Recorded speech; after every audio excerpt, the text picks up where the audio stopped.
അസ്സലാമു അലൈക്കും. ഇന്ന് നടന്ന 1ാം ക്ലാസ്സുകാരുടെ അദ്ദീനിയാത്ത് വൽ അഖ്ലാഖ് എന്ന ചോദ്യപേപ്പറിൻ്റെ ഉത്തരം നോക്കാം. പ്രവർത്തനം 1. ഉത്തരം പറയാം. ചോദ്യം 1. നാം ഭക്ഷണം കഴിക്കാൻ തുടങ്ങുമ്പോൾ ചൊല്ലണം എന്ത്? ഉത്തരം ബിസ്മില്ലാഹി റഹ്മാനിർ റഹീം. ചോദ്യം 2. നാം ഭക്ഷണം കഴിച്ചു കഴിഞ്ഞാൽ പറയണം എന്ത്? ഉത്തരം അൽഹംദുലില്ലാ. ചോദ്യം 3. നമുക്ക് പഠനോപകരണങ്ങൾ വാങ്ങിത്തരുന്നതിന് ജോലി ചെയ്ത് പണം കണ്ടെത്തുന്നത് ആരാണ്? ഉത്തരം ഉപ്പ.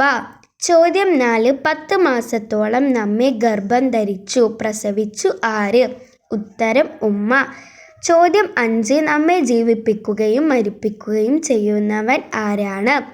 ഉത്തരം അല്ലാഹു. ചോദ്യം 6. സൃഷ്ടികളിൽ ഏറ്റവും ശ്രേഷ്ഠർ ആര്? ഉത്തരം മുഹമ്മദ് നബി. ഈ എല്ലാ ക്വസ്റ്റ്യനും നമ്മൾ ഇന്നലെ തന്നെ പറഞ്ഞിട്ടായിരുന്നു പോയിരുന്നത്. ഇനി അടുത്തത് ഇംല കേട്ടെഴുത്താണ്. തഫ്ഹീമു തിലാവിൽ നിന്നും ദുറൂസ് അറബി മലയാളത്തിൽ നിന്നും വന്നതാണ്. ആദ്യത്തേത് ലഫ്ദഉൻ, പിന്നെ യസൂമു, ലാ തളരിബ് എന്നിങ്ങനെയാണ്. ഇനി ദുറൂസ് അറബി മലയാളത്തിൽ നിന്ന് വന്നിട്ടുള്ളത് പൊങ്ങച്ചം പാടില്ല, ഗുരുനാഥൻ, ഭക്ഷണം. വീഡിയോ ഉപകാരപ്രദമായ ലൈക്ക് ചെയ്യണേ. ഇനിയും ഇതുപോലെയുള്ള വീഡിയോകൾ ലഭിക്കാനായി നമ്മുടെ ചാനൽ സബ്സ്ക്രൈബ് ചെയ്യണേ.